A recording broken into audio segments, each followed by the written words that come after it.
नमस्कार दोस्तों, स्वागत है आपका स्टडी विद पृथ्वी पर। दोस्तों, आज हम इस वीडियो में साधारण ब्याज सिंपल इंटरेस्ट के बारे में पढ़ेंगे। इसमें हम साधारण ब्याज और मिश्र धन को किस प्रकार से निकालते हैं उसको हम समझेंगे। इसके लिए सबसे पहले दोस्तों आपको दो फॉर्मूले में बताऊंगा, उनको याद रखना है। उसके बाद हम इस क्वेश्चन को सॉल्व करेंगे। दोस्तों, पहला फॉर्मूला है जिसमें है साधारण ब्याज का फॉर्मूला है साधारण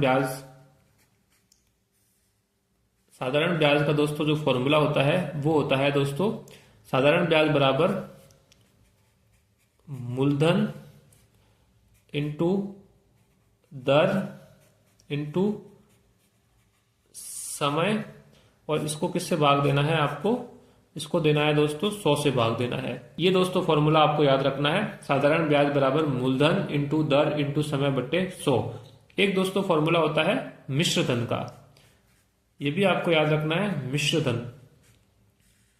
मिश्र धन का दोस्तों जो फॉर्मूला होता है वो होता है दोस्तों, जो मूलधन होता है, मूलधन में हम किसको जोड़ेंगे, ब्याज या साधारण ब्याज को जोड़ेंगे तो हमें जो मिलेगा वो होगा दोस्तों मिश्र धन कहलाएगा।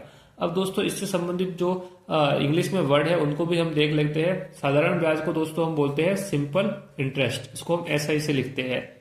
इस प्रकार से जो मूलधन है उसको हम बोलते हैं दोस्तों प्रिंसिपल, इसको हम P से लिखते हैं। ब्याज वही आ गया दोस्तों, सिंपल इंटरेस्ट ही है। मिश्र धन को दोस्तों हम लिखते हैं अमाउंट से लिखते हैं A से। अब दोस्तों जो ये मूलधन है उसको हम लिखते हैं दोस्तों P से प्रिंसिपल, दर को हम लिखते हैं दोस्तों रेट R से लिखते हैं, और जो समय है उसको हम दोस्तों T से लिखते हैं T। इस प्रकार से दोस्तों ये मूलधन को प्रिंसिपल कहते हैं, P से लिखते हैं, दर को रेट कहते हैं, R से लिखते हैं, समय को T कहते हैं, और T से टाइम कहते हैं, T से लिखते हैं। साधारण ब्याज को हम SI सिंपल इंटरेस्ट से लिखते हैं, मिश्र धन को अमाउंट A से लिखते हैं। इस प्रकार से दोस्तों इसको हम इंग्लिश में भी लिख सकते हैं। इंग्लिश में भी आप P into R into T बटे 100 और A बराबर P प्लस SI, इसकी सहायता से भी आप इसको याद कर सकते हो। अब दोस्तों मूलधन क्या होता है, जो राशि आपने उधार ली है या आपने किसी को उधार दी है तो वो राशि क्या कहलाएगी, मूलधन कहलाएगी। जैसे यहाँ पे 550 रुपए का 8% की दर से 3 वर्ष का साधारण ब्याज एवं मिश्र धन ज्ञात कीजिए। तो 550 रुपए को आपने या तो किसी को दिया है या आपने किसी को लिया है, तो जो धन है वो मूलधन कहलाएगा, जो आप किसी को दोगे या किसी के साथ आप लोगे, उधार लोगे। अब दोस्तों दर क्या कहलाएगी, आपको दर दे रखी होगी, जैसे कि ये 8% की ब्याज दर है तो ये दर कहलाएगी।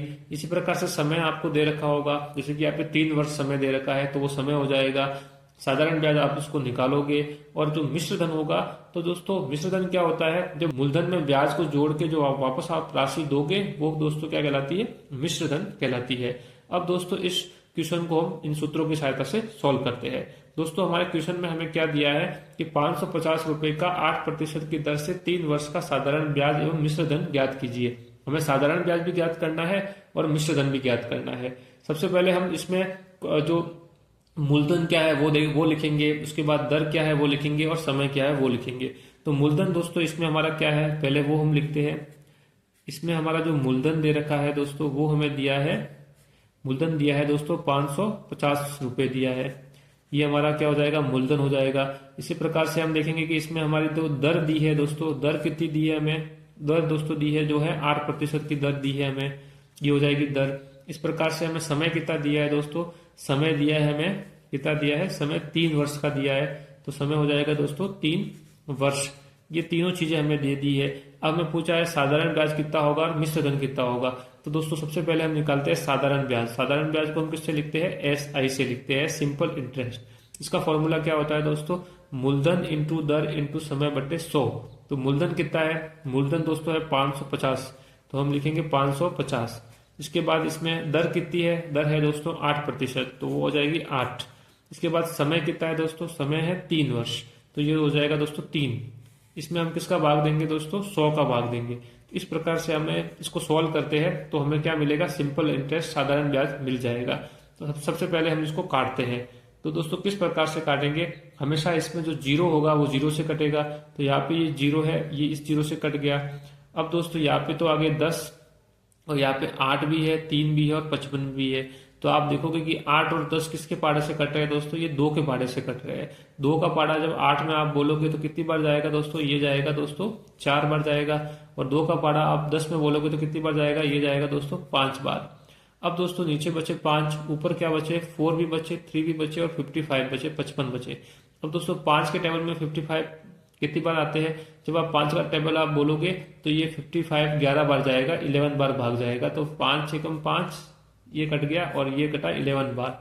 तो आपके पास दोस्तों क्या बचा, नीचे तो आपके पास 1 बच गया, ऊपर क्या बचा 11 इंटू 4 इंटू 3। तो आपका सिंपल इंटरेस्ट जो आएगा दोस्तों वो कितना आएगा, 11 आ जाएगा, 4 आ जाएगा, इंटू आ जाएगा 3 आ जाएगा। जब आप इसको नीचे 1/1 है तो 1/1 को लिखो या ना लिखो बराबर ही बात है।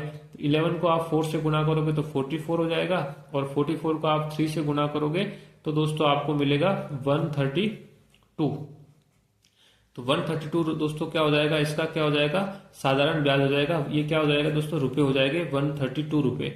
ये दोस्तों पहला जो हमारा साधारण ब्याज निकालना था वो तो हमने निकाल दिया इस सूत्र की सहायता से। अब दोस्तों हम निकालते हैं इसका मिश्र धन या अमाउंट, कि कितनी राशि आपको वापस देनी है। जो राशि आपने ली थी वो मूलधन कहलाई, आपका जो ये ब्याज आपने निकाला, अब आपको कितनी राशि वापस लौटानी है उसको दोस्तों हम क्या कहेंगे, मिश्र धन कहेंगे। तो दोस्तों मिश्र धन हमारा कितना होगा उसको हम देखते हैं। तो मिश्र धन के लिए दोस्तों क्या फॉर्मूला है, मूलधन प्लस ब्याज।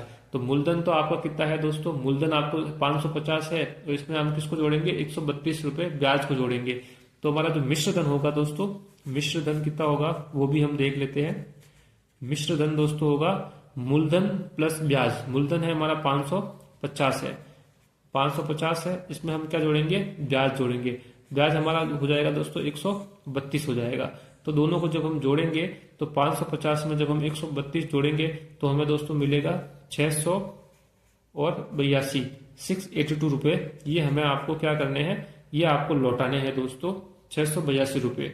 इस प्रकार से दोस्तों अगर आपको कोई मूलधन दिया गया है, कोई ब्याज की दर दे रखी है और आपको समय दे रखा है और आपको साधारण ब्याज और मिश्र धन निकालना हो तो आपको ये दोनों सूत्र आपको याद रखने हैं। इसमें जो जो चीजें आपको दे रखी है वो आपको लिखनी है और इन फॉर्मूले में इनके मानों को लगाना है, तो आप साधारण ब्याज और मिश्र धन को आसानी से निकाल सकते हो। तो दोस्तों मैं आशा करता हूँ कि साधारण ब्याज के संबंधित आपको किसी प्रकार कोई डाउट नहीं रहा होगा। अगर आपको दोस्तों वीडियो अच्छा लगा है तो वीडियो को लाइक कीजिए, अपने दोस्तों के साथ शेयर कीजिए।